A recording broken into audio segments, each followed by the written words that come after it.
байгаль орчин аялал жуулчлалын яам үзүүлж байна. Бүрхүүр хашаанда мод тарийн арга хэмжээний хүрээнд нэг хороонд 14 төрөл зүйлийн 250 ширхэг тарьц суулгах золгогдож байгаа.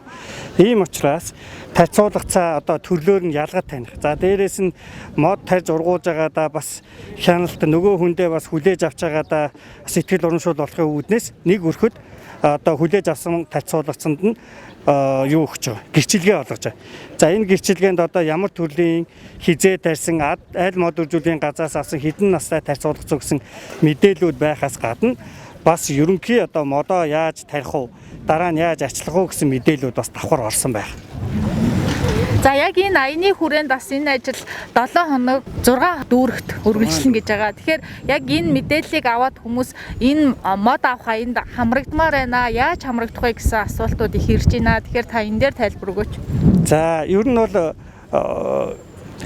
3 газар хамтар зохион байгуулж байгаа. За одоо тарьц суулгацс одоо тэрийг хэрхэн яаж ашиглаж ургуулах вэ гэсэн дээр нь бол байгаль орчин аялал жуулчлалын яам ярьж байгаа. Дүүрэг хороод зохион байгуулж байгаа нь бол Улаанбаатар хотын захирчийн ажил буюу нийслэлийн засаг даргын хамгийн газар ажиллаж байгаа. За тэгэхээр иргэд хашаандаа тарих болцоотой юм уу эсвэл хүсэлтэд хороондоо гаргаж байгаа эхлээд.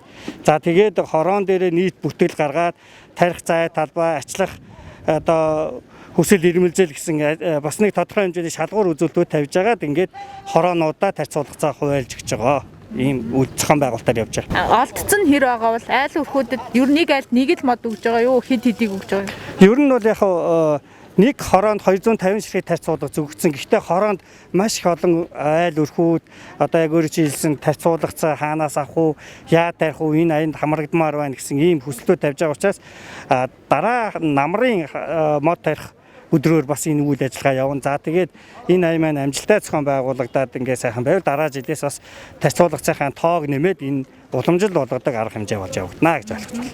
За өнөөдөр ингээд модоо тарьж байгаа айлуудад ямар зөвлөгөө өгөх вэ? Одоо энэ модоо бид нар чинь тариад орхих биш ургуулах дээр маш сайн анхаарья гэж энэ жил салбарын яамнаас их анхаарч байгаа шүү дээ, тий?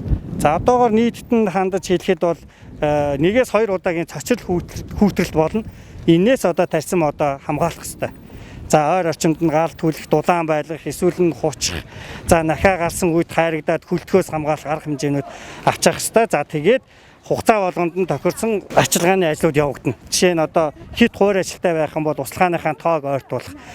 Чиг ихтэй байх юм бол услахааныхаа тоог холдуулах.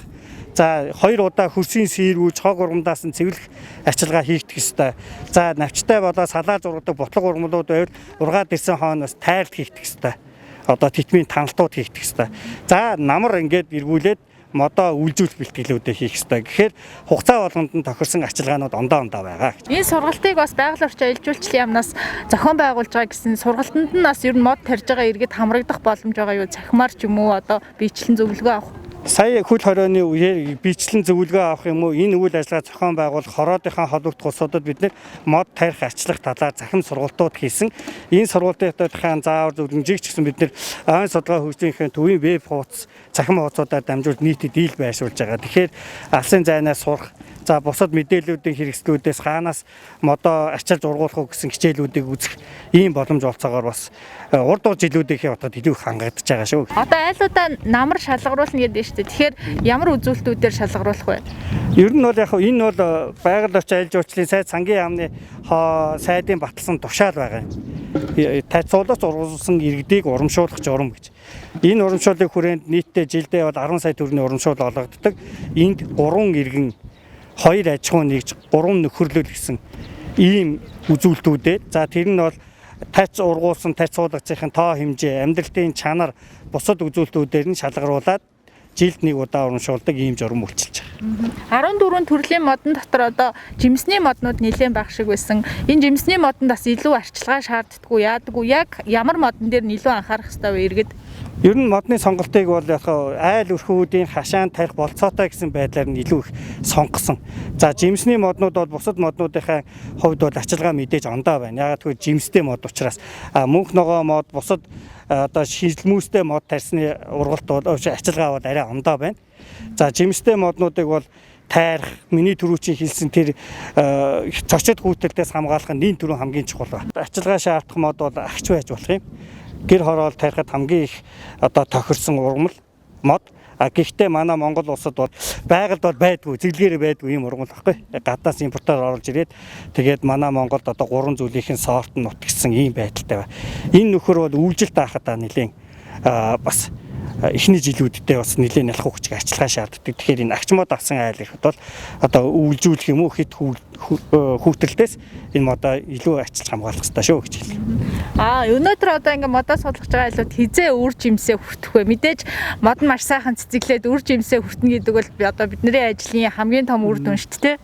За ер нь бол үхрийн нүд тарьсан айл бол одоо 3 дахь жилээсээ.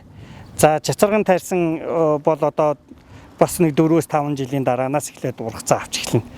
За тэгэхээр одоо мод тарьцгаа шантралгүй одоо үр жимс нь гарахгүй байна, урахгүй байна гэсэн ийм зүйлээс одоо битгий шантраарай л гэж хэлээ. Тэгэхээр маш хурдтайгаар ургана. За эхлээд жимсээ өгөөд эхэлчихсэн бол энэ мод за хамгийн доод нь бол 5-8 жил бол тасралтгүй үр жимсээ өгнө. За хөрснийх нь байдал за тэгээд бохирдлоос нь шалтгаалаад бид за нэмэлт хөрс хар шороо мод тарих бэлтгэл одоо холимгийг бэлдэж сая энэ арга хэмжээндээ одоо бас тусад нь одоо энэний нийслэлийн засаг даргын тамгын газар байгаль орчны газрынхан хар шороо илс бууцных нь холимгийг бүгдд нь бэлдэж өгсөн.